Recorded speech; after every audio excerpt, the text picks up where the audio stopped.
Olá pessoal, boa noite a todos. Boa noite, sejam bem-vindos.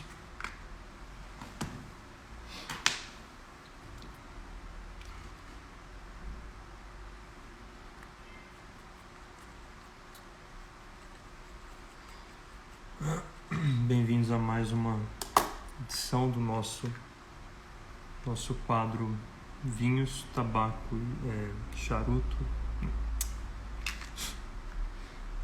Cachimbo e Homeopatia.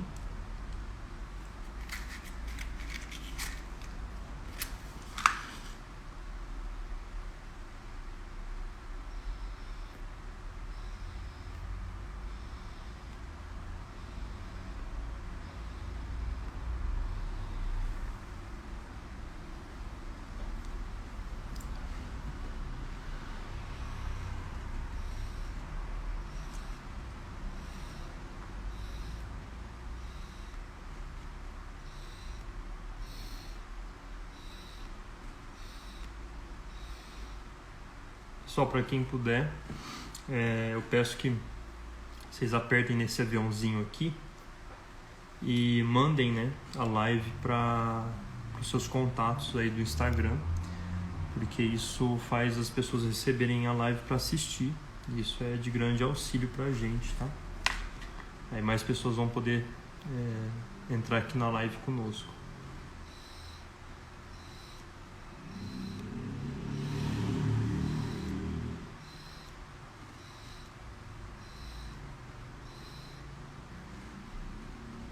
Não, eu fumo tabaco.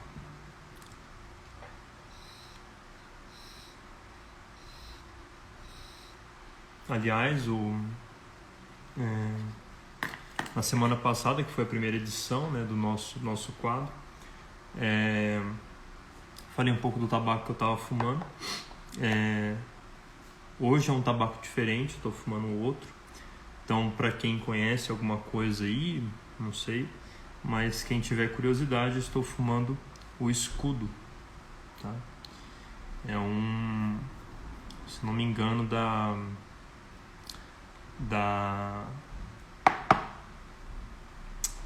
categoria desse tipo de tabaco aqui, ele é um dos melhores, tá? E é um tabaco, digamos, dinamarquês. É um tabaco já bem antigo, já é bem famoso, assim. Eu nunca tinha fumado, a primeira vez que eu adquiri esse tabaco. E ele é uma mistura de Virgínias e Perix, tá?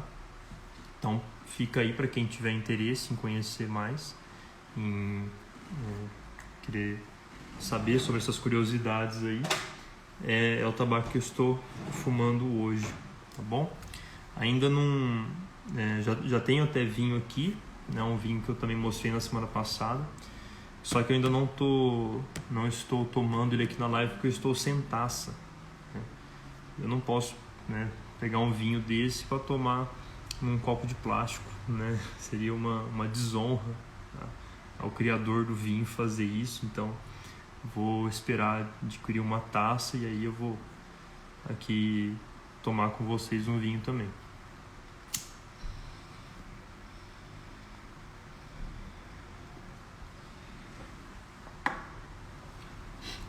Então, boa noite a todos, quem chegou aí.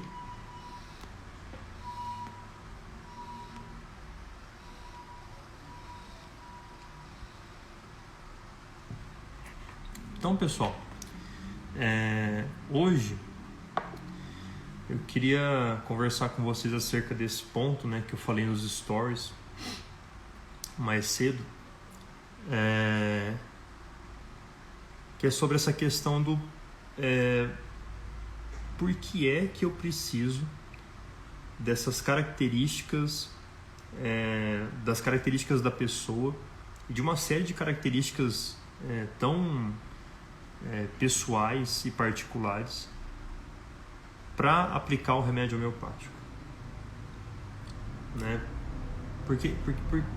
Qual a necessidade disso?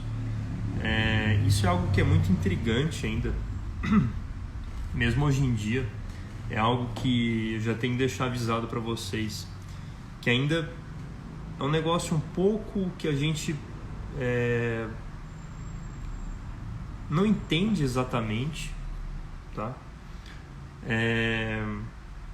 Porém, a gente tem que explicar uma série de questões que envolvem a terapêutica homeopática para que isso faça sentido, tá? E para que a gente tire, né, da nossa cabeça uma série de outras questões que possam nascer, mas que não fazem o menor sentido no âmbito da homeopatia, entendeu? Então,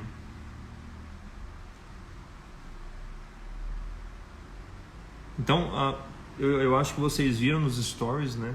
Eu colocando a dúvida de um seguidor nosso lá, e ele perguntou exatamente isso. Olha, mas e aí eu estava falando do grupo dos remédios Kalium, né? São os remédios que levam na sua composição o potássio, tá? Cálium fosfórico, cálio carbônico, por aí vai.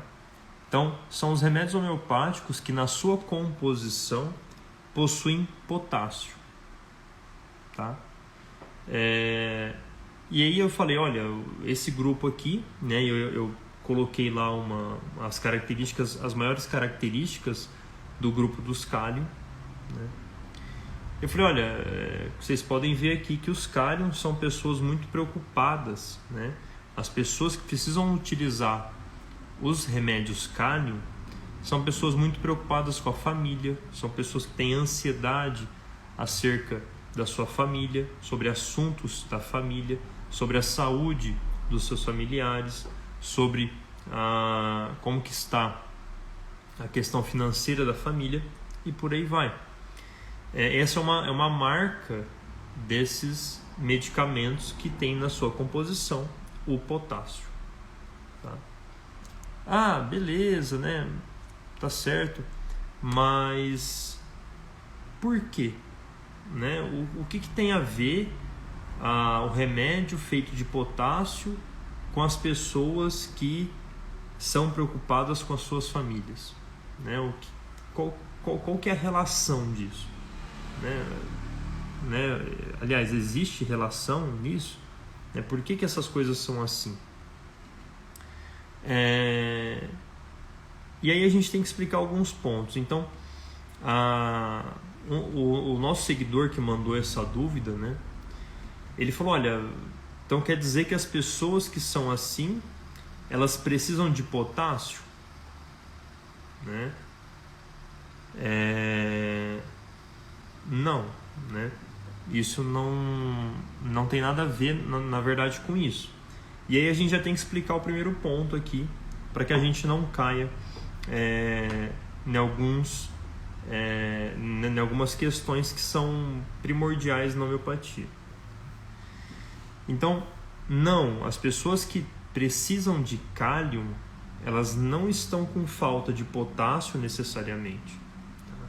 O remédio que é composto por potássio, né, o cálium, ele não leva consigo uma reposição de potássio para o doente, para o paciente, tá? É isso que vocês precisam entender. Quando a gente faz um remédio homeopático, eu não estou fazendo um suplemento, tá? Ele pode ser feito de qualquer coisa, potássio, cálcio, fósforo, né, os mais variados minerais aí, mas eu não estou fazendo uma vitamina, não estou fazendo algo para repor potássio, repor cálcio, repor fósforo, tá? E por aí vai.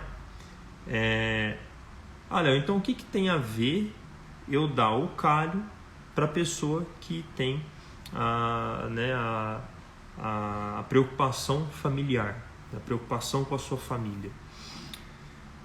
Por quê?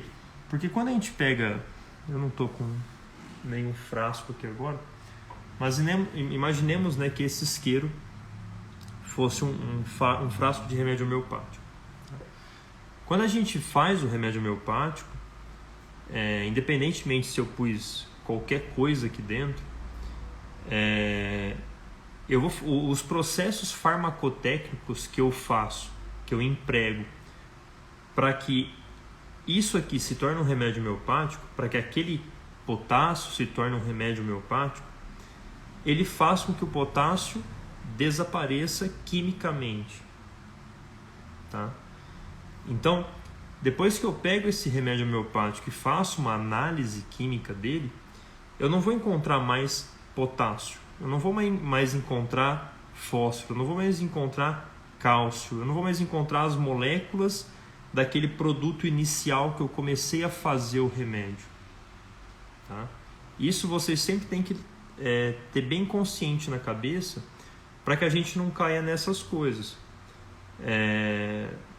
Então, sempre lembrar, quando eu faço remédio homeopático, eu não posso mais falar em constituintes químicos que vão suplementar ou que vão matar uma bactéria ou que vão se unir a um receptor, a um ligante na membrana celular para efetuar uma ação.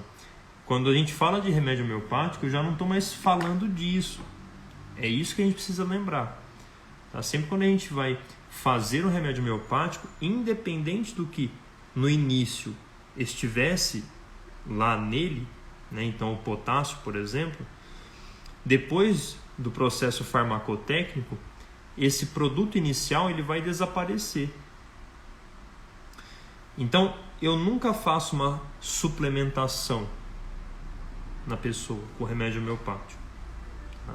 O remédio homeopático ele nunca vai efetuar primariamente um efeito. Ele nunca vai ser um efetor primário que vai gerar um efeito e vai resolver o problema. O remédio homeopático não vai funcionar assim. Exatamente porque não vão existir as moléculas químicas ali daquele produto inicial, por conta do processo farmacotécnico que a gente realizou. Tá? Bem, então a gente não pode falar que uma pessoa que tem as características de cuidado com a família e tudo mais tem falta de potássio. A gente não pode dizer isso, porque o remédio homeopático ele não é uma suplementação vitamínica. Tá? Mas, Léo, então, o que acontece? Por que esses tipos de remédio precisam ir para pessoas que têm essas características? Né? E aí a gente vai ter que falar de duas coisas. Tá? Primeiro, da experimentação no homem-são, que é um dos pilares da homeopatia, e depois da observação clínica, né, que depois da experimentação foi sendo realizada também. Tá? Então, se a gente pega lá nos primórdios da homeopatia, a gente percebe que a primeira matéria médica que surgiu, né, a matéria médica é um livro, basicamente, que tem a compilação dos experimentos no homem-são. Tá? Então o Hahnemann ia lá, experimentava a droga X nele, ele via os efeitos dessa droga, ele anotava e fazia todo um conteúdo, algumas anotações, marcando o que tinha acontecido. Então, olha, droga X ela causa isso. Tá? Então isso é a experimentação no homem-são, basicamente falando. Tá? E a primeira matéria médica que surgiu foi feita pelo próprio Samuel Hahnemann, o fundador da homeopatia, que a gente chama de matéria médica pura. Tá? Então essa foi a primeira matéria médica que teve. E a gente observa uma característica peculiar nessa matéria médica, que é o seguinte: a matéria médica do Hahnemann, ela basicamente anuncia sintomas. Então ele vai trazendo, olha, remédio tal apresentou isso. Então ela é muito, né, é só aquela coisa, ele não tem descrições da pessoa, não tem descrições do mental da pessoa, não tem descrições de como que é o comportamento da pessoa. Até tem, mas não é tão elaborados como uma matéria médica mais recente. Tá? Mas por que é assim? Né? Porque no início o Hahnemann fez matérias médicas, né? Fez apenas as experimentações. Tá? Ele falou que era interessante a gente observar a constituição individual de cada pessoa, mas no início ele lidava mais com as experimentações.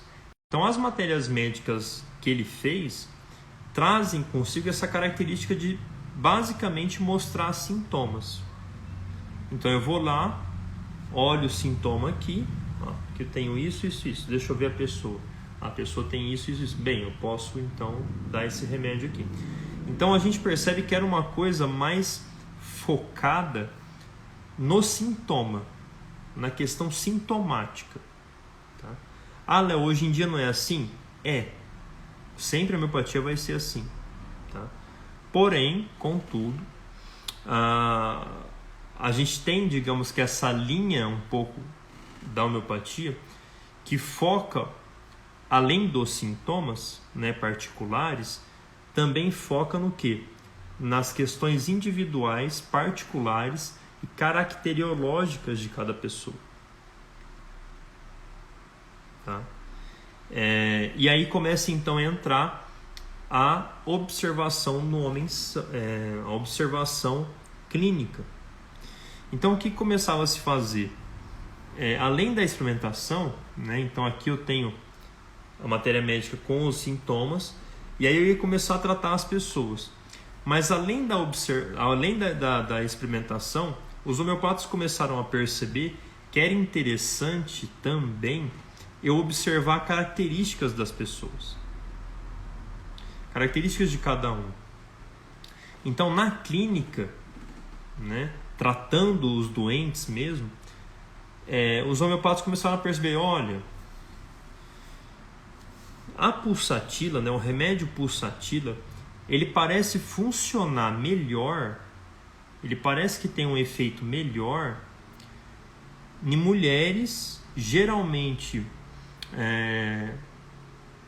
loiras, com uma certa timidez, introspecção e que tem um caráter meio choroso. Então foi se percebendo isso daí. E não só aí, mas também durante as experimentações que foram sendo feitas. Então você pegava um grupo de pessoas, né? Você pegava ali um grupo de pessoas, e aí esse grupo de pessoas tinha gente de tudo quanto é tipo. Tinha gente magra, gorda, alta, pequena, loira, morena, assim, né? Tímida, extravagante, falante, por aí vai. Então esse grupo de pessoas, vamos experimentar aqui, sei lá, o arsênico albo nesse grupo de pessoas aqui. Vamos experimentar o arsênico albo nesse grupo de pessoas. Quando começou-se a fazer experimentações com os remédios ultradiluídos, então você pegava o arsênico albo, fazia ele homeopático, né?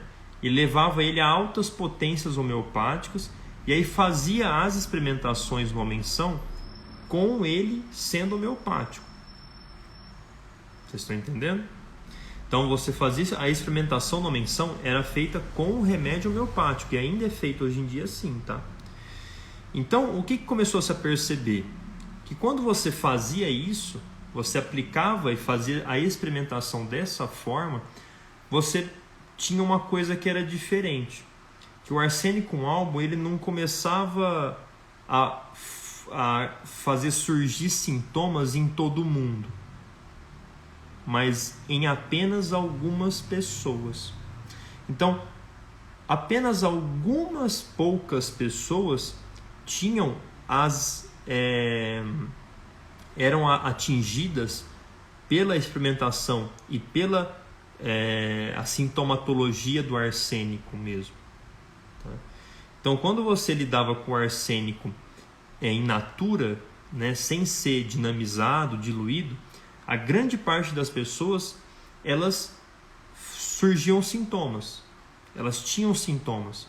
Só que depois que você fazia as dinamizações e as diluições e refazia a experimentação, eram poucas pessoas que tinham os mesmos sintomas, que tinham o quadro patogenético do arsênico-álcool. Pô, então vamos ver por quê. Olha, por que só dessas 10, por que só 3 tiveram um quadro patogenético rico, né? Por quê? E aí eles iam começar a observar e viam que essas pessoas elas tinham características semelhantes, tanto físicas, né, morfológicas, quanto de caráter não, né, mas características mentais, emocionais, físicas e por aí vai. Então, vamos pegar, por exemplo, o arsênico. Geralmente a pessoa que tem uma sensibilidade mais aflorada ao arsênico, né, que pode ser que tenha uma sensibilidade ao remédio homeopático arsênico, são pessoas mais fastidiosas. Léo, o que isso quer dizer? São pessoas que têm um senso de organização, né, muito forte. E elas então se tornam fastidiosas. Então é aquela pessoa que ela não pode ver absolutamente nada fora do lugar. Que ela passa mal se tiver alguma coisa fora do lugar. Que ela é bitolada com horários. Que ela não se atrasa. Que ela não deixa nada fora do mínimo lugar que ela gostaria que estivesse. E por aí vai. Então é muito organizada. Então essas pessoas que têm essas semelhanças, elas vão ter na experimentação um quadro patogenético do arsênico-álcool, porque elas têm uma sensibilidade maior à substância arsênico-álcool, tá? Então agora voltando, né, voltando um pouco aí, os cálium, né, o grupo de remédios cálium dos potássios. Então a gente tem uma coisa que é a experimentação, né? A gente tem uma coisa que é a sensibilidade de pessoas características ao cálium, e a gente tem a observação clínica.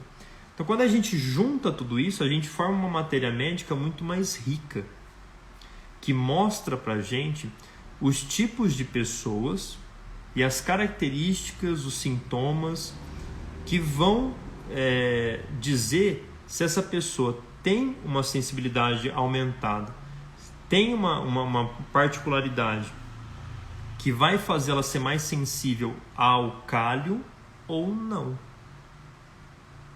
tá? Então, quando eu dou o cálium para uma pessoa, olha, eu estou aqui fazendo a consulta com a pessoa, e aí a pessoa fala, olha, eu sou muito preocupado com a minha família, eu não paro de pensar nos meus filhos, eu fico imaginando que eles vão chegar em casa, ou eles não vão chegar em casa, eles vão ter sofrido um acidente, eu fico pensando no emprego do meu marido, que eu acho que ele vai perder o emprego a qualquer momento, eu não consigo parar de pensar em problemas que possam acontecer na minha família, e por aí vai. Então você vê que para essa pessoa isso é algo marcante, isso é algo muito forte, isso é algo muito particular dela, tá? E esse algo muito particular dela mostra pra gente que um dos tipos de remédios, né, que podem funcionar, que podem ser dados a essa pessoa, são os cálium, tá? Mas para quê? Para suplementar? Não, a gente não vai suplementar o paciente. O paciente não está com falta de potássio. O paciente ele tem um organismo, o paciente ele tem uma característica, um ser que tem uma sensibilidade maior aos cálium, tá? Então, quando a gente faz a experimentação no menção, e a gente percebe que poucas pessoas vão sentir a patogenesia, né, vão ter sintomas daquele remédio, a gente percebe que é porque essa pessoa ela tem como se fosse, tá? A gente pode dizer que é isso, mas vamos falar que é como se fosse uma idiosincrasia, tá? Uma idiosincrasia. Então, eu só vou pegar aqui a definição de idiosincrasia, só para vocês terem uma noção, tá? Então aqui, ó, quando a gente pega a definição de idiosincrasia, a gente está descrito o seguinte: predisposição, tá? Predisposição particular do organismo que faz com que um indivíduo, predisposição particular de um organismo que faz com que um indivíduo reaja de maneira pessoal à influência de agentes exteriores. Tá? Então, reaja de maneira pessoal à influência de agentes exteriores. Tá? Certo? Então, isso é muito interessante, porque é exatamente isso. Entende? Então, vamos pegar um outro exemplo aqui, né? Eu sou uma pessoa muito apressada, por exemplo. Eu sou uma pessoa apressada, nervosa, irritadiça, que às vezes explode. Eu quero fazer tudo muito rápido. Eu sou muito organizado ao mesmo tempo. Eu não gosto de coisa fora do lugar. Então, juntando essas características um pouco básicas minha, né, que são próprias minha, eu tenho que selecionar um grupo de remédios que eu sei que eu posso ser mais sensível, tá? Então existe um grupo de remédios que eu posso ser mais sensível tendo essas características, tá? Então, como a raiva é uma coisa que é característica em mim, então, geralmente, eu vou precisar do grupo dos remédios raivosos. Por exemplo, licopódium, sulfur, calcária, nux, né? A inácia também. Então, ali vai ter... É claro que tem vários outros, né? Mas alguns principais são esses. Mas ali vai existir vários grupos de remédios. Nesse grupo vários remédios que eu possa, né, que podem funcionar bem para mim, tá? Que eu posso ter uma sensibilidade.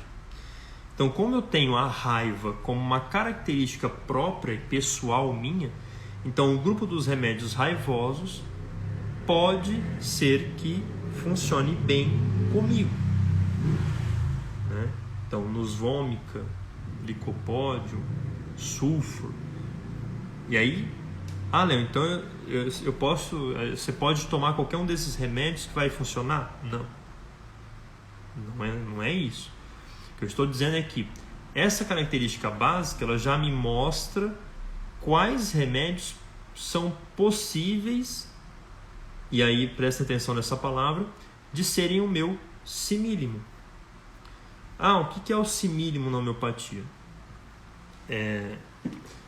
Aí é claro que vão haver algumas definições diferentes, e dependendo da escola homeopática, mas no geral o simílimo é aquele remédio que tem uma especial, que em você tem uma especial semelhança. Então ele tem a totalidade da semelhança sintomática em você. Porém, não é só sintomas que a gente está falando aqui. são características pessoais. Então o si mínimo, ele vai ser aquele remédio que mais se adequa a você, tá? Então, eu tenho um si mínimo. Vão ter escolas homeopáticas que vão dizer que sim, vão ter escolas homeopáticas que vão dizer que não, e por aí vai. Mas basicamente o si mínimo seria esse remédio que é mais adequado a você, tá? Vão ter homeopatas que vão falar, olha, esse remédio é mais adequado em tais partes da vida, e em outras partes da vida da pessoa vai ser indicado outro remédio. E vão ter homeopatas que vão falar, não, o remédio que é si mínimo, ele vai funcionar desde a mais tenra idade até a velhice da pessoa, tá? Então o si mínimo seria isso, é o remédio que mais se adequa a você, tá?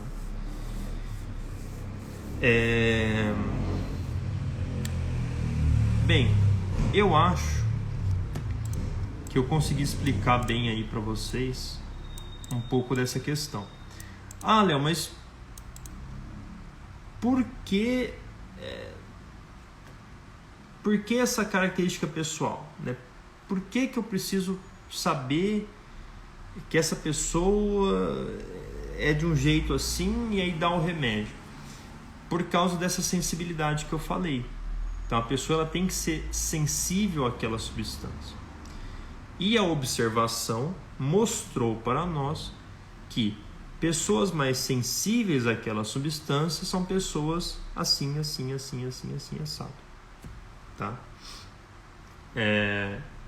Então no grupo dos cálion, como a gente estava falando, no grupo dos cálion, as pessoas que são mais geralmente sensíveis a eles são pessoas que têm aquelas características daquele post que eu fiz. Tá? Então é como se fosse um norte pra gente. Tá? Pô, mas o que isso daí tem a ver, né? Eu tenho uma gastrite. O que é que isso daí tem a ver com a minha gastrite? Né? Pô, mas eu tô fazendo a consulta aqui porque eu quero tratar o meu problema de gastrite. Por que eu tenho que te falar como que eu sou com as outras pessoas, como que eu sou em casa, como que são os meus sonhos, como que é o meu temperamento, se eu sou tímido, se eu sou falante. Vocês estão compreendendo? Por quê? Né? Se eu tô com uma gastrite, né, o que isso tem a ver? Bem, a gastrite em si, tá? E o modo como ela se dá em você forma junto com as características pessoais, com as características suas básicas, ela forma com a gastrite, né, todo esse quadro. Então não é que a gente não vai pesquisar, não é que a gente não vai observar a gastrite.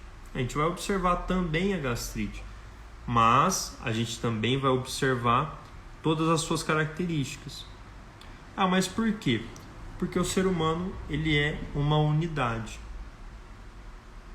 Tá? O ser humano, ele é uma unidade.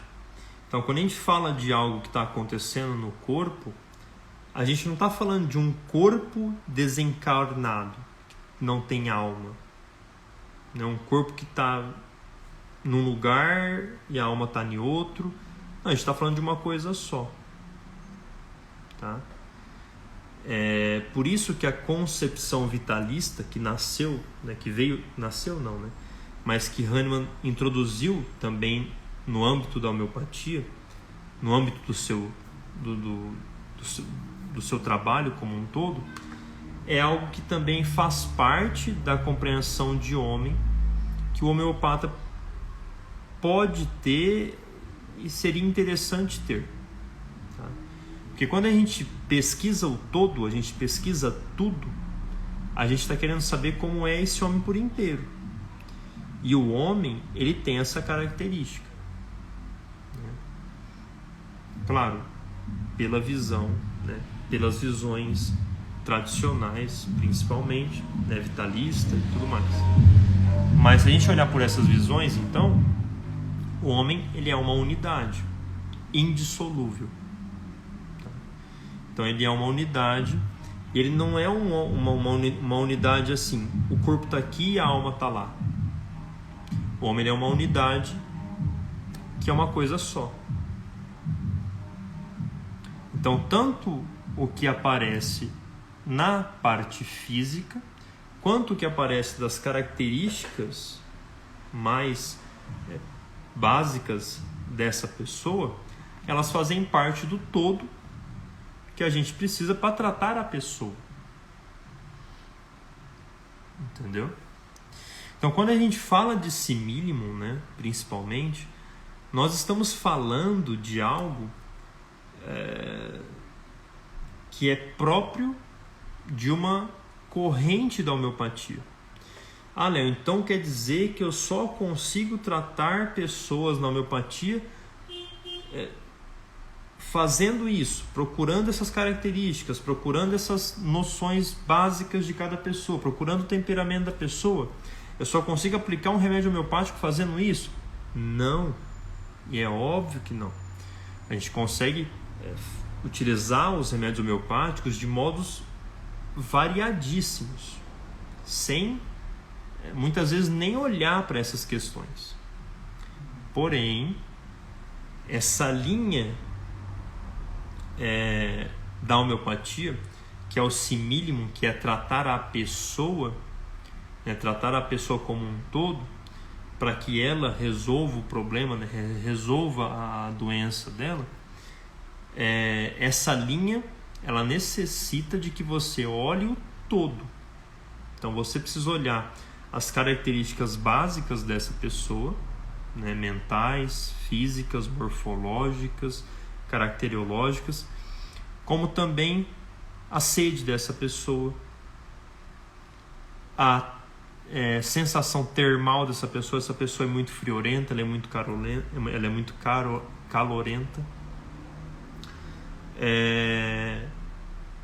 Como que essa pessoa vai ao banheiro? É muito, é pouco, tem alguma particularidade específica dela? O sono dessa pessoa como que é? Os sonhos dessa pessoa como que é? Então tudo isso envolve características que podem ser próprias dessa pessoa.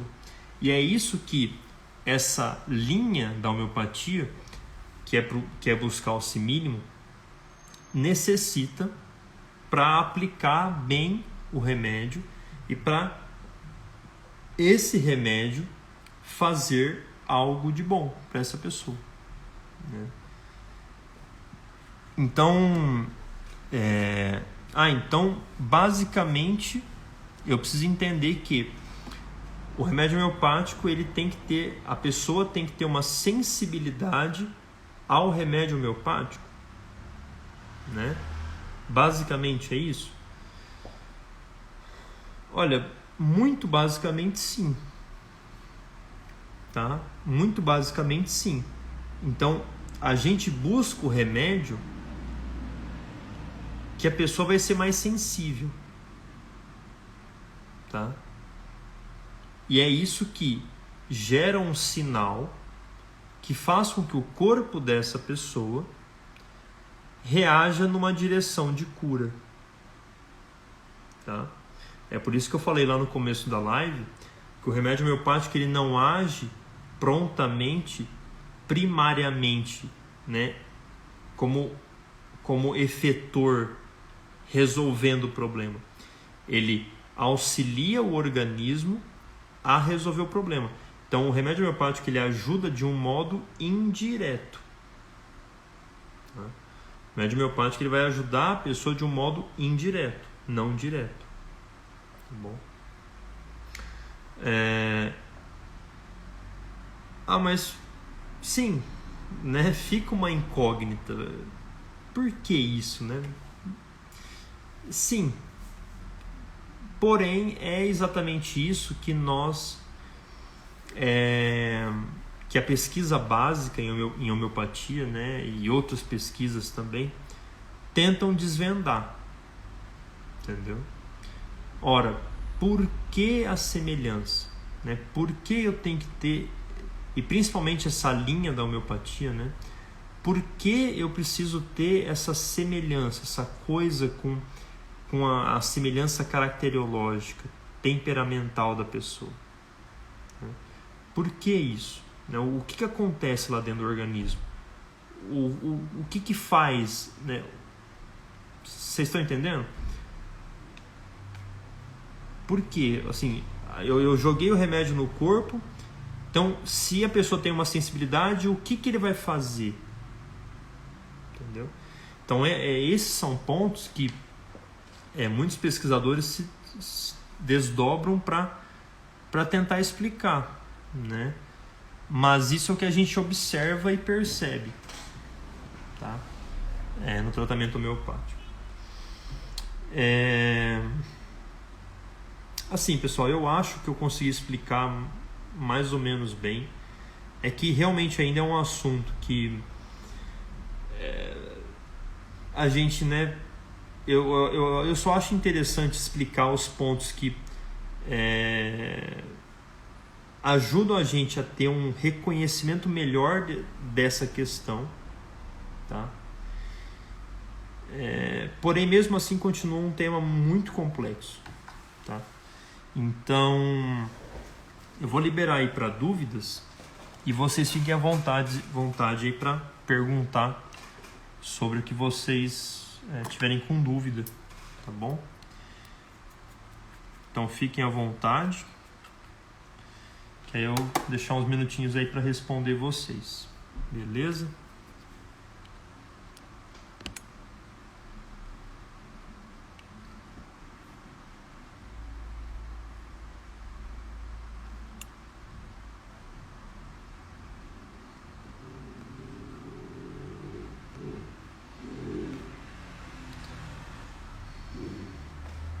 Muito obrigado.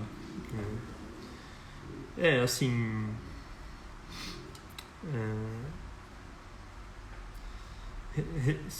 realmente é um assunto bem complexo, né? Mas porque não é muito fechado a coisa, né? Não é muito, olha, é isso.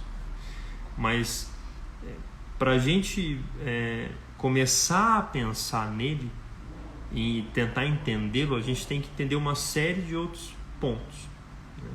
Então não dá para pensar essa questão sem pensar na experimentação no menção, que é um dos pilares da homeopatia, sem pensar na observação clínica, né?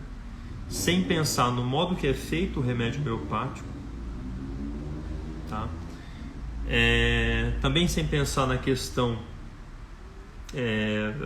também aí das linhas homeopáticas, né, de tratamento, da questão do simílimo, né? Então são muitas coisas, né? Então, obviamente que uma live não... Isso aí, cada um depois que tiver interesse tem que se debruçar mesmo para estudar e realmente meditar sobre isso, né?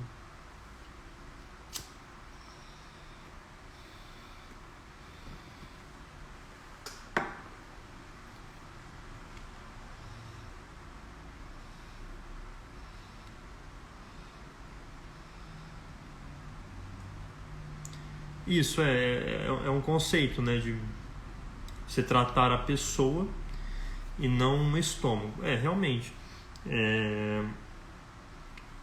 E aí que está o ponto, entendeu? Com a homeopatia eu consigo tratar o estômago? Só o estômago? Sim. Você pode fazer isso, entendeu?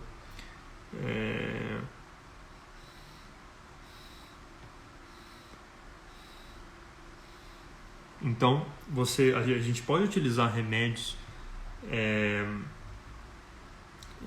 por exemplo, né, o arsênico para gastrite, o fósforo para gastrite. São remédios que funcionam bem, né? Basicamente isso. E eu não estou usando aqui nenhuma outra característica pessoal, mental, temperamental para colocar esse remédio para a pessoa, né? Porém, é sabido que o arsênico para uma gastrite, né, para um problema de gastrite no estômago, funciona bem. Ajuda muito? Ajuda. Então sim, eu consigo tratar só o estômago? Sim.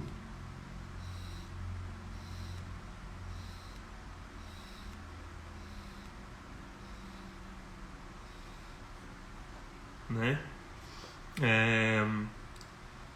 Porém, essa linha que eu citei durante a live é a linha um pouco mais clássica, e eu diria que é uma das linhas principais hoje da Índia, né? E que teve uma força muito grande na Índia, que é essa coisa de tratar a pessoa, né?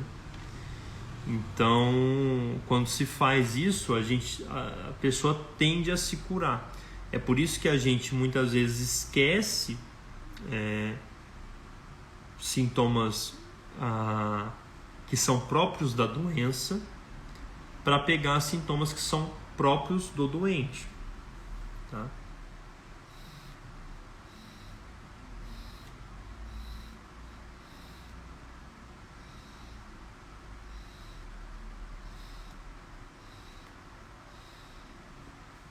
Então, por exemplo, eu vou escolher um simílimo e a pessoa chegou aqui com gastrite.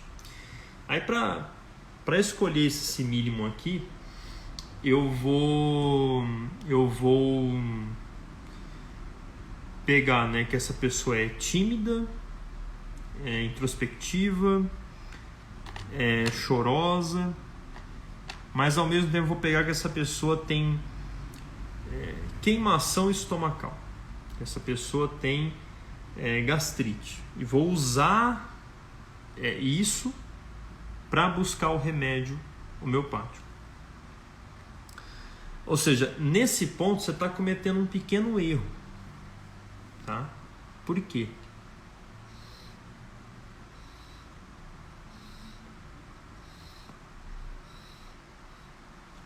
Né? Por que isso é um erro? Porque está buscando uma série de questões particulares da pessoa, próprias dela, né? Porém, ao mesmo tempo, você está pegando algo e colocando junto na busca do remédio dessas questões particulares algo que não é particular.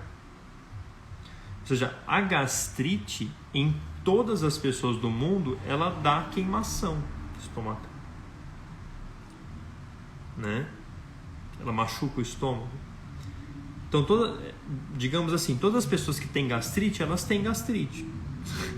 Então, aquele quadro básico da gastrite, esse quadro básico da gastrite, ela não é próprio da pessoa. Ele é próprio da doença. Está compreendendo? Então, eu não posso usar isso e colocar isso junto com as outras características mentais, por exemplo, que eu peguei dessa pessoa.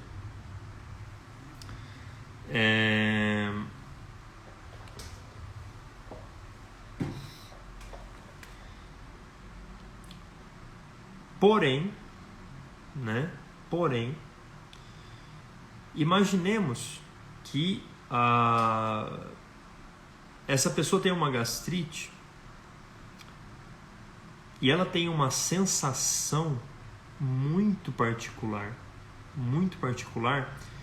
de como se uma ferpa de madeira fosse sendo, né, estivesse talhando o seu estômago. Então a pessoa, toda vez que ela vai falar da gastrite dela, ela fala dessa sensação. Olha, eu imagino que tem uma ferpa de madeira, né, talhando o meu estômago. E vamos imaginar também que essa mesma pessoa, essa gastrite dela que tem, essa sensação que ela tem, a gastrite dela também piore somente num horário específico do dia, das 16 às 18 horas da tarde. Vamos imaginar isso. Ou seja, neste caso, nós temos dois sintomas, né? Um é uma sensação e outro é um sintoma de horário de piora, de modalidade da doença, tá? São dois sintomas que são particulares desse doente, desse paciente, dessa pessoa. Então, não é todas as pessoas do mundo que têm gastrite e que têm essa sensação de ferpa de madeira talhando o estômago. E não são todos os doentes que têm gastrite que a gastrite dele piora das 16 às 18 horas. Isso só acontece nessa pessoa. Logo, isso agora se torna algo particular e pode ser tomado para buscar o si mínimo dessa pessoa. Tá compreendendo?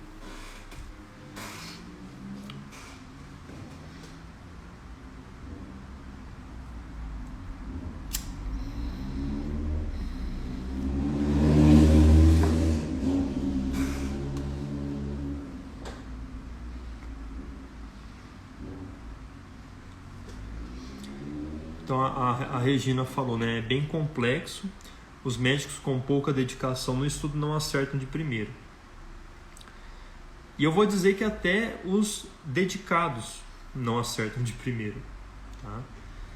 Para você ter noção de como isso é difícil, né? E como não é só que é difícil, mas requer uma experiência muito grande, muito grande. Quando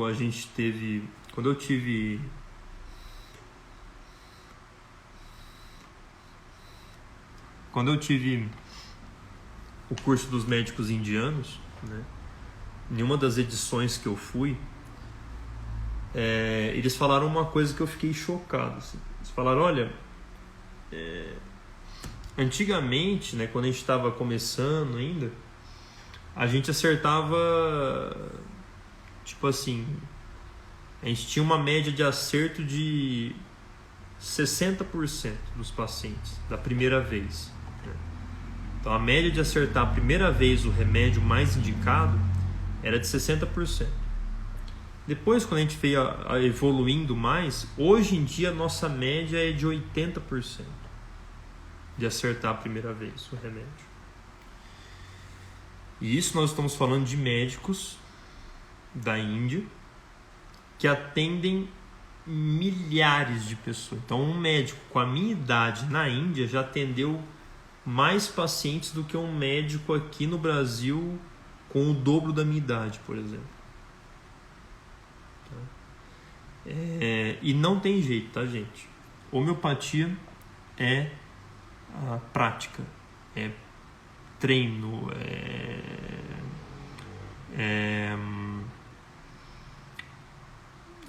experiência. Não dá, isso daí, tá?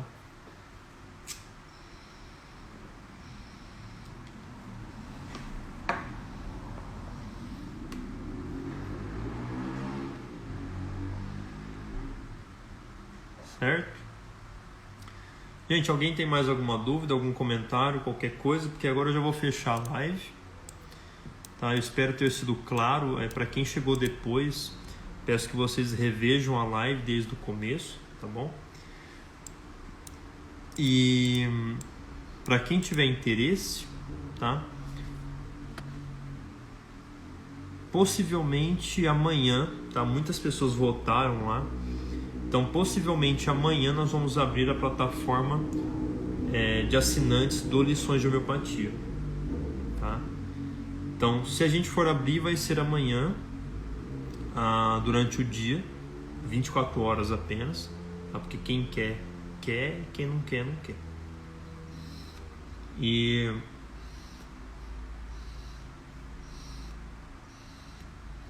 então, quem tiver interesse, amanhã já na parte, logo cedo, né, a gente vai abrir. Léo, o que é isso? Né? Basicamente, a plataforma por assinatura do Lições, tá? É uma plataforma que é como se fosse, tá, o Netflix. É como se você pagasse uma assinatura mensal para entrar numa plataforma e assistir a conteúdos variados, no nosso caso de homeopatia. E a gente tem aulas ao vivo toda semana, então amanhã a gente já tem aula ao vivo. Quem adquirir amanhã, quem se inscrever, quem assinar amanhã, já tem acesso à aula de amanhã ao vivo, tá? Basicamente é isso. Então lá tem aulas, todas as nossas lives com convidados, a gente tem aulas também com professores particulares, tem muita coisa mesmo. Então, quem tiver interesse, você assina mensalmente, o valor acho que é R$ 25,90, e aí então você tem acesso a essa plataforma, beleza? Então eu acho que amanhã a gente vai abrir, e quem tiver interesse, fique esperto para se inscrever, porque aí vai ser 24 horas e a gente vai fechar, tá bom? Gente, então, muito obrigado a todos, tá? Foi um prazer estar com vocês mais uma vez nessa semana, nesse dia de live especial. Nosso quadro, né, vinho, cachimbo e homeopatia. Eu espero que na semana que vem eu já esteja com um cenário um pouco diferente aqui para o nosso quadro, tá? E já esteja tomando também o meu vinho com uma taça, né, que seja pelo menos agradável de se utilizar, beleza? Então, gente, muito obrigado aí, tá? Uma boa noite a todos, até a próxima, fiquem com Deus, tchau, tchau.